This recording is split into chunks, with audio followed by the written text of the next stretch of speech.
Imagine the sky turning dark, lightning tearing across the heavens, gigantic waves crushing stone walls, people running in panic. The Great Flood, described in all three Abrahamic scriptures, the Torah, the Bible, and the Qur'an. Yet it also appears in Mesopotamian tablets and Greek myths. Why did civilizations so far apart tell the same story? Coincidence, or a memory shared across humanity?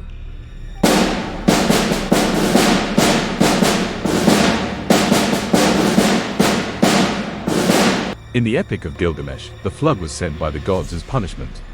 The Torah and the Bible describe Noah's Ark, a massive, three-storied vessel. In the Quran, Noah warns his people for years, but only a few survive with him. Different tongues, different lands, yet the same tale. It is one of the oldest and most widespread stories in human history.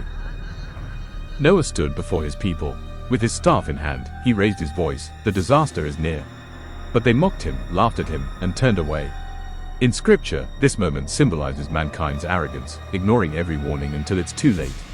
A mistake humanity has repeated throughout history. The Bible gives exact dimensions: 300 cubits long, 50 wide, 30 high, a colossal structure with 3 decks. The Quran says pairs of every creature were taken aboard. But what do scholars say? Some argue such a vessel was impossible to build in ancient times. Others believe it could have been real, large enough to survive a catastrophic regional flood. The iconic scene, animals entering in pairs. Elephants, lions, camels, birds flying overhead. In the scriptures, this marked the preservation of life. For scientists, it may be the earliest idea of species conservation. Perhaps the flood narrative carried the seeds of humanity's duty to protect nature. And then, the flood began. The heavens opened, the waters rose from earth and sky. Everything outside the ark vanished beneath the waves. Scientists point to a massive regional flood in Mesopotamia as the source of the story. But some believe it was more than a natural disaster, a symbolic passage from destruction to rebirth, a myth of humanity's renewal after total darkness.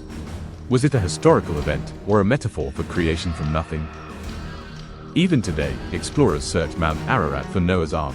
Satellite photos show shapes resembling a massive vessel, but no definitive proof has ever been found. Perhaps the Ark is not buried in ice, but in the shared memory of humankind itself. And finally, the waters receded.